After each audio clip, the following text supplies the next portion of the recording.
The persistent cough. The antiseptic tang in the air of County General clung to Dr. Ashton's coat as he moved swiftly down the corridor.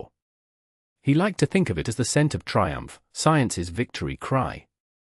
28 and newly graduated, a potent self-assurance bordered on hubris. This wasn't the Johns Hopkins he'd envisioned, not quite, but a launching pad nonetheless. He needed to shine. His name blinked from the overhead pager, Abernathy, Silas. Exam room 3. He repressed a sigh. Probably another chronic ailment in an aging body. Still, each patient was a chance to impress. Mr. Silas Abernathy sat at the precipice of the examination table, hands clasped. His face, a deeply etched map of experience, radiated a serene fortitude. A time-worn tweed jacket draped his thin frame. Though faded, his eyes held a sharp glint. A rasping cough punctuated the air, a dry, insistent sound that shook his frame. Mr. Abernathy, Ashton greeted him, forcing warmth into his tone. "I'm Dr. Ashton. How are you feeling?" "Well, Doctor," Silas replied, his voice reedy, "apart from this blasted cough, I reckon I'm holding up fairly well for an old-timer." A faint, courteous smile touched his lips. Ashton chuckled, projecting breezy competence. "Let's see what we can do about that cough, shall we?" He reached for his stethoscope. "How long has it been bothering you?" "Comes and goes," Silas wheezed, another coughing fit overtaking him. "But it's been particularly bad the last few weeks. Keeps me awake." Ashton listened to Abernathy's chest, the steady lub-dub battling wheezes and crackles. He frowned, masking his impatience. He'd seen this movie before, smoker's lungs, likely copped. Routine. "Have you ever smoked, Mr. Abernathy?" he inquired, already anticipating the answer. "Puffed on a pipe for decades, Doctor," Silas confessed. "Quit when my wife passed. Didn't feel right without her." Ashton nodded, jotting notes. He systematically went through the standard questions, marking boxes. Careful attention, but nothing unusual caught his attention. The cough offered nothing productive. Breathing was strained, the lungs not as clear as he wanted to hear. "We'll need a chest X-ray for a clearer picture," he stated finally. "And I'm prescribing a bronchodilator to help you breathe easier. We'll also need to run some blood tests." Silas nodded, his gaze pensive. "Doctor," he murmured, his voice barely audible, "do you think it's serious?" Ashton paused. He could offer reassurance, copped, manageable with medication. But where was the advantage? Here was a chance to distinguish himself, to showcase his diagnostic skills. He imagined ordering extensive tests, seeking specialist opinions. Perfect for a case study. A way to impress the hierarchy. "It's premature to make any definitive judgments, Mr. Abernathy," he replied, carefully selecting his words. "But we need to eliminate several possibilities. We'll run some tests and then re-evaluate. I assure you, we'll do everything possible to help you." Silas studied him, his eyes probing. Ashton returned the gaze, emanating unshakable assurance. Silas slowly nodded. "I appreciate that, Doctor." A flicker of something unsettled Ashton. Guilt? Perhaps. He quickly suppressed it. It wasn't dishonesty, not exactly. Just diligence. Providing optimal patient care. And if a career boost arose from it, so be it. He patted Silas's shoulder in a gesture of comfort. "We'll figure this out, Mr. Abernathy. Don't worry." As Silas shuffled from the room, each cough reverberating, Ashton turned his attention to the next patient. Rounds to make, reports to complete, tests for Mr. Abernathy to schedule. A busy man, a doctor on the rise. He couldn't afford to fixate on that fleeting discomfort. A career awaited. A convenient diagnosis. The chipped porcelain of the coffee mug warmed Dr. Ashton's hands, a paltry comfort against the chill that had settled in his bones. Foreclosure notices, stacked neatly on his desk like macabre trophies, mocked his ambition. The new wing, the one he'd envisioned as a monument to his skill, now felt like a noose tightening around his neck. He swirled the lukewarm coffee, the bitter aroma doing little to cut through the fog of desperation clouding his mind. Mr. Silas Abernathy, waiting patiently in exam room 2, represented more than just another patient. He was a lifeline, albeit a fragile one. Ashton had reviewed Silas' file again and again, searching for something, anything, that could justify a more aggressive treatment plan. The man was a war hero, a decorated veteran. Surely, he deserved the best care, even if it stretched the boundaries of medical necessity. Ashton plastered on his most reassuring smile and entered the room. Silas sat ramrod straight on the examination table, his silver hair neatly combed, his eyes sharp and observant. The man still possessed the bearing of a soldier, despite the years etched on his face. "Good morning, Mr. Abernathy," Ashton said, his voice carefully modulated. "How are you feeling today?" "Fair to middling, Doctor," Silas replied, his voice raspy but steady. "The usual aches and pains, nothing I can't handle." Ashton cleared his throat. "I've reviewed your test results, Mr. Abernathy, and while your heart is remarkably strong for a man of your age, there are some irregularities." He paused, allowing the weight of his words to settle. "We're seeing signs of early-stage cardiac fibrosis. It's not life-threatening at this point, but if left untreated, it could lead to serious complications down the road."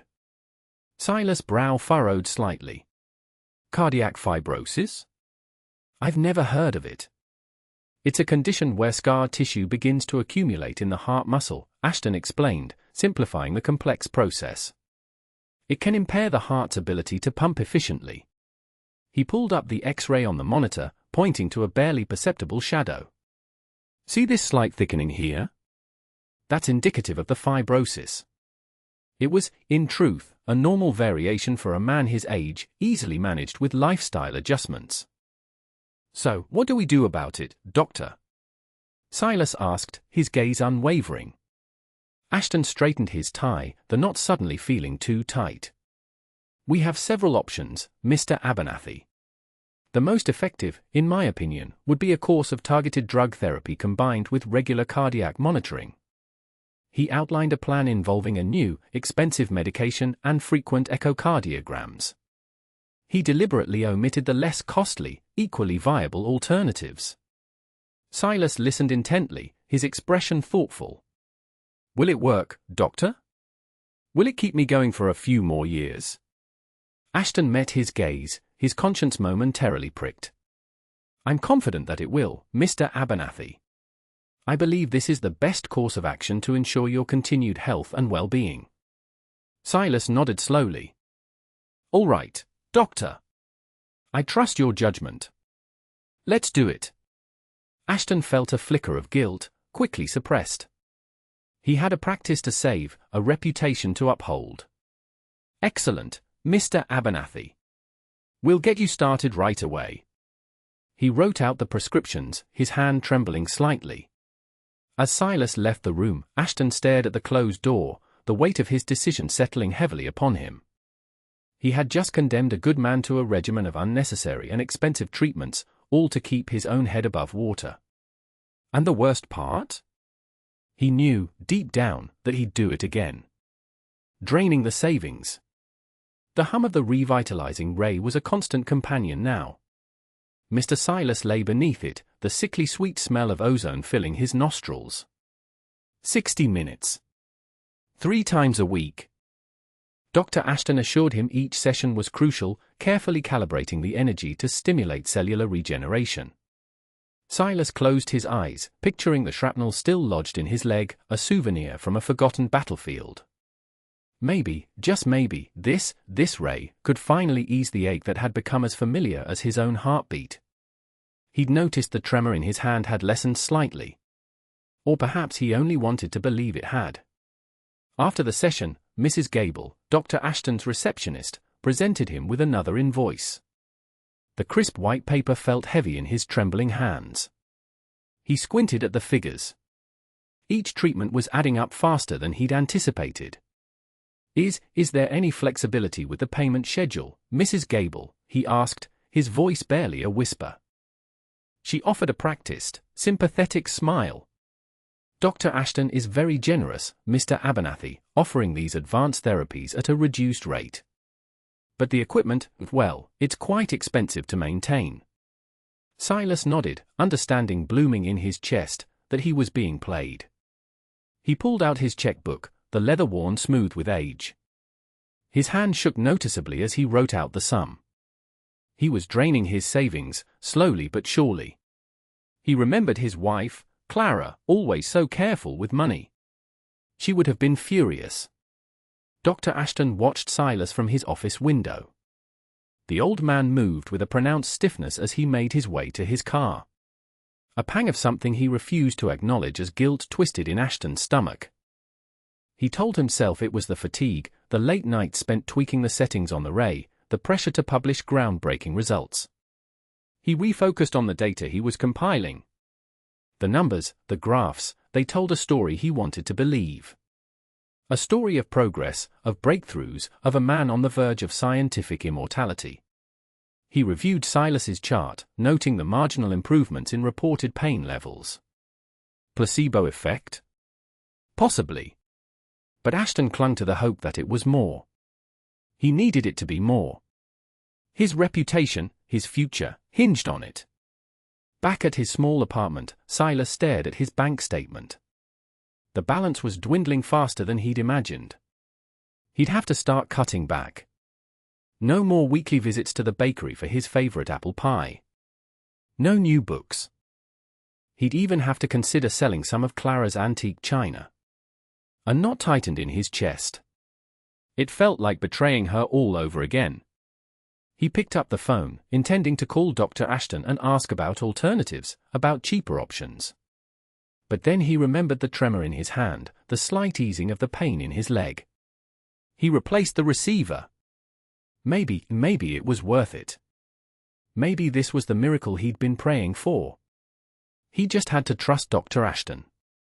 7 years later, the weight of success.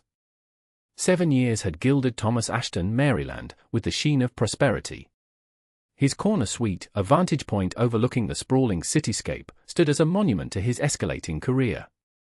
Sunlight danced across the surface of his highly polished desk, illuminating the numerous awards displayed on the walls. He pivoted in his chair, the urban tapestry dissolving into an abstract blur. A tumbler of amber scotch sat beside a report detailing his latest forays into regenerative medicine.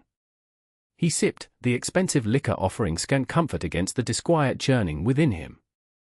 Ashton Regenerative Solutions flourished. He was lauded as a trailblazer, a modern Prometheus. Glossy magazines showcased his brilliance. Pharmaceutical giants clamored for his attention. Yet, this very success felt like a crushing weight. Closing his eyes, the dazzling panorama vanished, replaced by the memory of a time-worn visage, every line a testament to selfless dedication. Silas Abernathy. The name resonated within him, a sour note in the otherwise harmonious composition of his life. He had justified his actions, naturally. He'd convinced himself he was offering solace, a glimmer of hope to a man in his twilight years, even if the revitalizing ray treatments remained largely experimental, their long-term consequences a mystery. He had craved the funding, the research opportunities, the accolades. But Silas's hopeful, trusting countenance haunted his dreams. A sharp knock broke his reverie. Emily, his unnervingly efficient assistant, announced, "Mr. Abernathy is here for his appointment, Doctor." Ashton's stomach tightened. He hadn't personally attended to Silas in over a year, delegating the old man's care to less experienced doctors. He cleared his throat, masking his discomfiture. "Thank you, Emily. I'll see him in a moment." Rising, he smoothed the fabric of his bespoke suit. The polished surface of an award winked at him, Physician of the Year. The irony left a bitter taste. Silas was in the treatment room, appearing fragile despite the years of therapy. His skin seemed almost transparent, like aged parchment, and his eyes, though still keen, betrayed a flicker of something Ashton couldn't quite place, hope laced with a deep-seated exhaustion. "Dr. Ashton," Silas greeted him, his voice a low rasp, yet filled with warmth. "Good to see you again, son." Ashton managed a practiced smile. "Mr. Abernathy. It's good to see you as well." He averted his eyes, feigning interest in adjusting the controls of the revitalizing ray machine, a more advanced iteration than the one Silas had begun with. "These treatments, they are a burden," Silas confessed, his voice soft. "The pension. It shrinks a little more each month." A wave of shame washed over Ashton. He was aware of Silas's financial struggles. He also knew the treatments were likely providing little more than psychological comfort at this point. "We can explore payment plans, Mr. Abernathy. Please, don't trouble yourself." The platitude rang hollow, utterly inadequate. Silas offered a slow nod, then fixed Ashton with a piercing gaze. "Tell me true, Doctor. Do you think they're working? Please, be honest with me." The crushing weight of his achievements threatened to suffocate Ashton. He opened his mouth to utter the well-rehearsed assurances, the empty promises he had deployed countless times, but the words refused to come. He looked into Silas Abernathy's trusting eyes, and what he saw was nothing less than a reflection of his own profound betrayal. A face in the crowd. The grand ballroom shimmered. Chandeliers dripped crystal light onto a sea of black ties and shimmering gowns. Thomas Ashton, feeling acutely out of place in his rented tuxedo, navigated the throng, a plastic glass of tepid champagne clutched in his hand. He'd received the invitation to the Veterans Gala weeks ago, a polite acknowledgement of his small donation to the Support Our Heroes Foundation. He'd almost thrown it away. Galas weren't his scene. He preferred the sterile quiet of his lab, the predictable hum of machinery to the forced joviality of social events. But tonight, something compelled him to come. A nagging sense of obligation, perhaps, or a morbid curiosity to see the beneficiaries of his charitable giving. The air buzzed with conversation, snippets of stories about bravery and sacrifice competing with the lilting melodies of a string quartet. Ashton edged towards the buffet table, feigning interest in the elaborate ice sculpture of an eagle. He wasn't hungry, but it provided a temporary shield from the pressing crowd. He scanned the room, a sea of unfamiliar faces, searching for he wasn't even sure what. Some sign that his contribution, however small, had made a difference. Then he saw him. Across the room, near the stage, stood a figure that seemed both familiar and impossibly different. He was taller than Ashton remembered, his shoulders broader, his posture straighter. The telltale tremor that Ashton had once diagnosed as early-onset Parkinson's was gone. And then there was the face. Older, etched with lines of experience, but undeniably the same. Mr. Silas Abernathy. Ashton froze, the champagne sloshing precariously in his glass. His breath hitched in his throat. It couldn't be. Silas Abernathy, the man he'd almost ruined. He blinked, trying to dispel the apparition, but Silas remained, solid and real, engaged in conversation with a group of well-wishers. A wave of dizziness washed over Ashton, the opulent ballroom suddenly tilting around him. He gripped the edge of the buffet table, his knuckles white. He needed to get out, to escape the suffocating weight of his guilt. But then the lights dimmed, and a hush fell over the room. A spotlight illuminated the stage, and a distinguished-looking woman stepped up to the microphone. "Ladies and gentlemen," she announced, her voice resonating through the ballroom, "tonight, we have the distinct honor of recognizing a true American hero. A man who risked everything for his country, a man whose courage and dedication exemplify the very best of our armed forces. Please join me in welcoming Mr. Silas Abernathy." A thunderous applause erupted, and Silas, his face etched with a mixture of pride and humility, stepped forward to accept the accolade. A medal was pinned to his chest, gleaming under the spotlight. Ashton stared, transfixed, his mind reeling. War hero? Silas?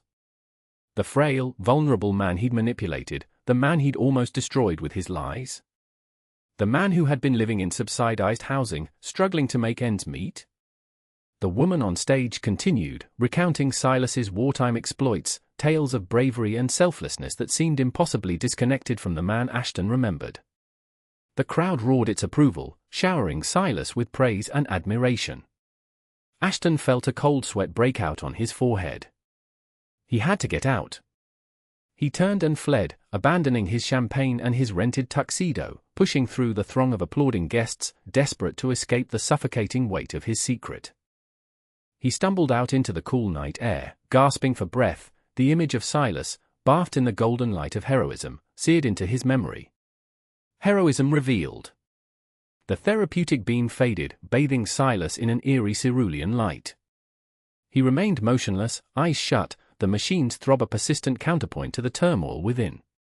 Bills piled up, Dr. Ashton's reassurances grew thinner, and hope, a skittish sparrow, seemed poised for flight. Then, a crisp, commanding voice sliced through the mechanical drone. It issued from the small television Ashton had installed as a distraction. Silas usually ignored its daytime drivel, but this was different.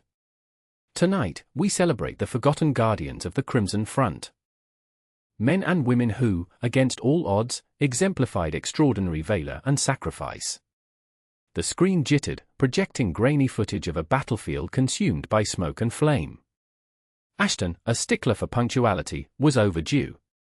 Silas frowned, yet the visuals captivated him. Tonight, we commend Sergeant Silas Abernathy. Silas's breath hitched. His eyes snapped open. He hadn't revisited the war in decades. That name, that face flickering on the screen, it belonged to a past life. Younger, more wiry, his gaze burned with a fierce resolve that time and misfortune had long since quenched. The broadcast unfolded. Testimonials from surviving unit members painted a vivid portrait. Silas, spearheading a daring mission to extract wounded soldiers trapped behind enemy lines. Silas, single-handedly repelling a swarm of attackers, buying his comrades critical seconds to retreat. Silas, volunteering for the most perilous tasks, repeatedly gambling his life for others. In his office, Ashton stiffened, midway through endorsing a stack of insurance claims. A cold dread seeped into his bones. He stared at the muted television on his desk, the audio off, but the images telling a damning tale. Silas Abernathy. A war hero. The man he had so casually exploited, the man he had milked dry, a legend. Guilt surged through him, a crushing wave of shame and disgust. He recalled his dismissive manner, his patronizing tone, his flagrant manipulation. He had preyed upon an aged man, vulnerable and desperate, without a second thought. On the screen, Silas accepted a medal. His face, lined with hardship, still managed a wan smile. The narrator lauded his courage, his unwavering dedication to his fellow soldiers, his profound sense of humility. Ashton slammed his hand on the desk. The insurance forms scattered like autumn leaves before a storm. Humility. A virtue utterly foreign to him. His ambition had blinded him, transforming him into a callous fiend. He needed to atone. He had to confess. But how could he possibly face Silas after such treachery? The revelation of Silas's battlefield deeds only widened the gulf of Ashton's duplicity, making the prospect of coming clean all the more daunting. The rejuvenating ray deactivated. Silas sat up slowly, squinting in the sudden gloom. The broadcast had ended. He felt hollow. He had wanted to forget. He had buried those memories, those horrors, deep within, hoping they would remain entombed. He glanced at the door, anticipating Ashton's arrival. He longed to inquire about the treatment, about his prospects. But a different question now lingered, born not of desperation, but of something akin to self-respect. A quiet fortitude he hadn't known in years. The charity of a veteran. The chipped ceramic of the coffee mug warmed Ashton's hands, but not his heart. He'd been avoiding the clinic, burying himself in paperwork at home, a pathetic attempt to outrun the gnawing guilt. He scrolled through the local news website, a familiar exercise in self-flagellation. He searched Silas Abernathy's name, not really expecting anything. Then he saw it. A small, unassuming article, local veterans receive boost from Abernathy Fund. Ashton clicked the link.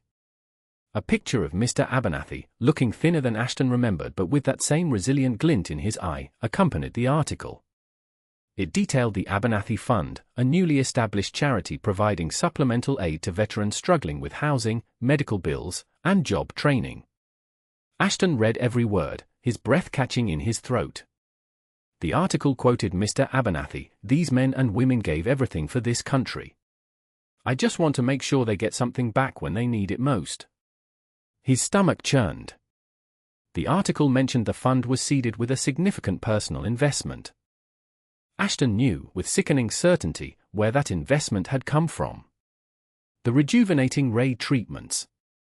The treatments that were supposed to give Silas his life back, but instead had only drained his savings and filled Ashton's pockets. He slammed the laptop shut. The silence of his apartment amplified the roaring in his ears. He saw Silas's face, etched with a hope Ashton had deliberately exploited. He tasted the acrid residue of his own ambition. He lurched to his feet, pacing the cramped living room. He had to do something. But what? An apology felt inadequate. A confession would ruin him, professionally and personally.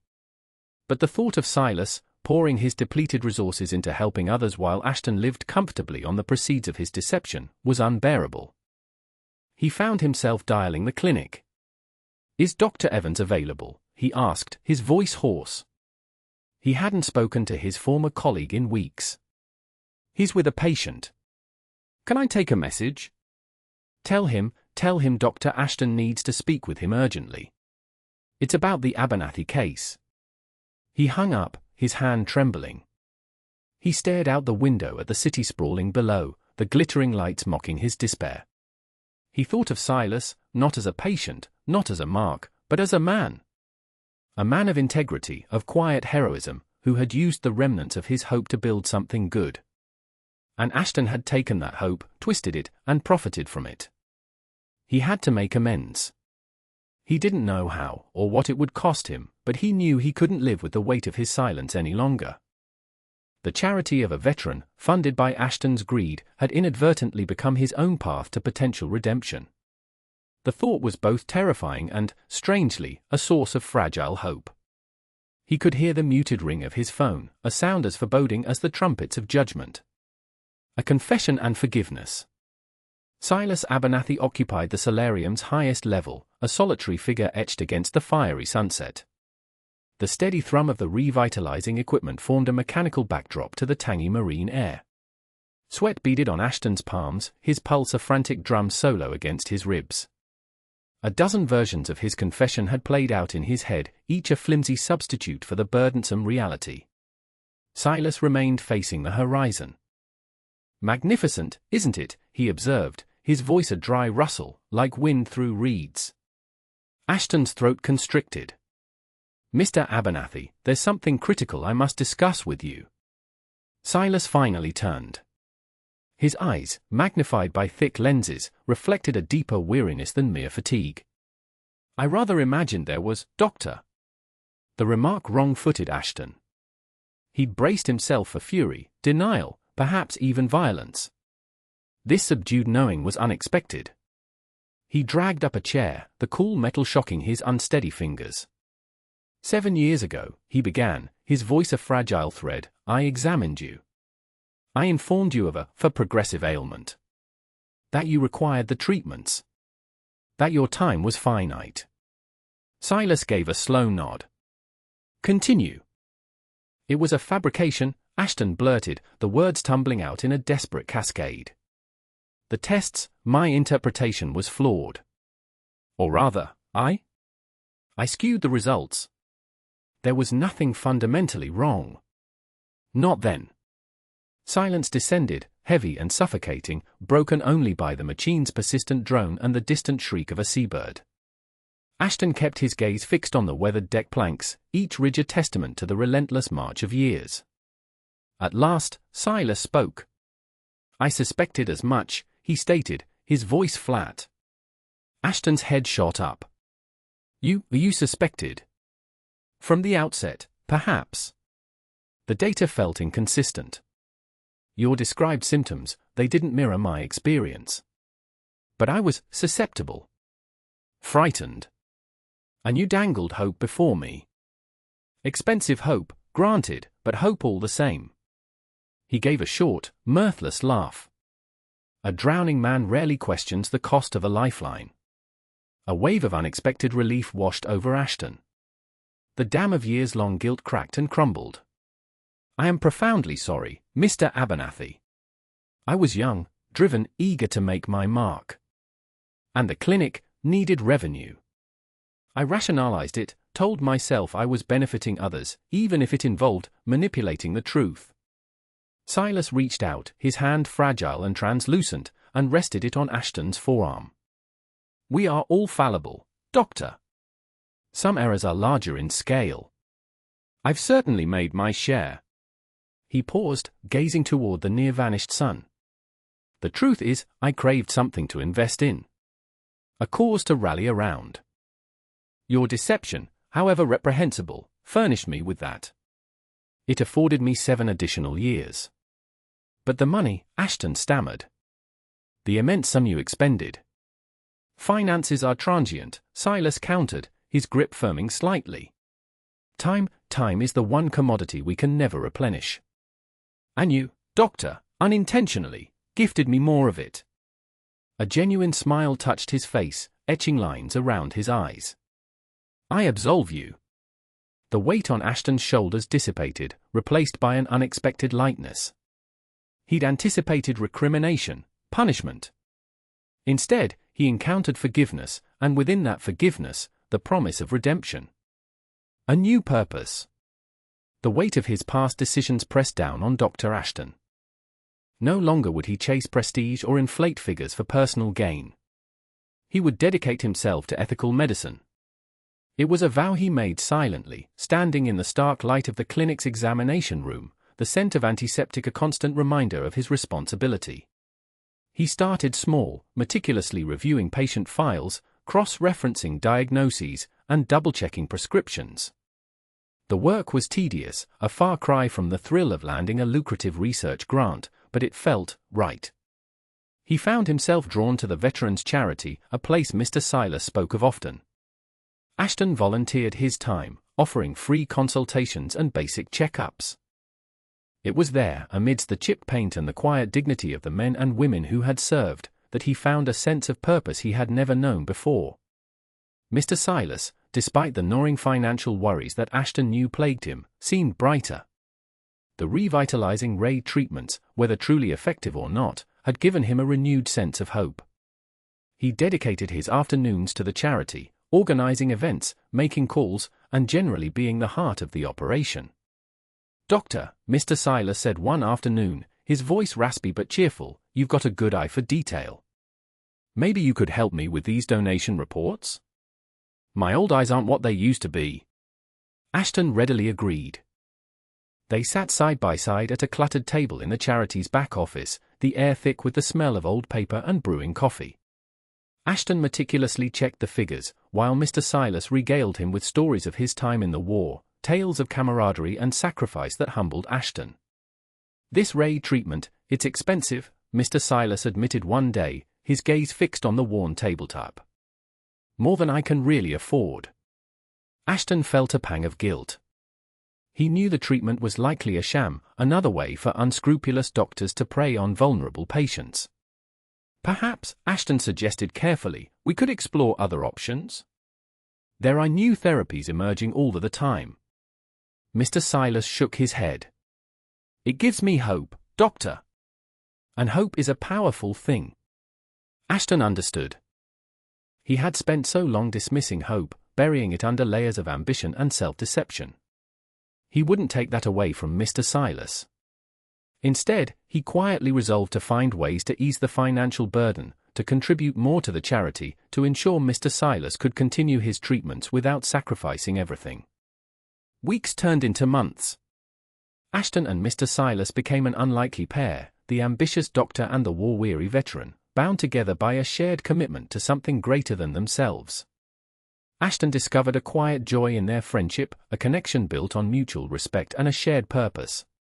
He was no longer just Dr. Ashton, the physician, he was Thomas, a friend, a colleague, a man trying to make amends for his past.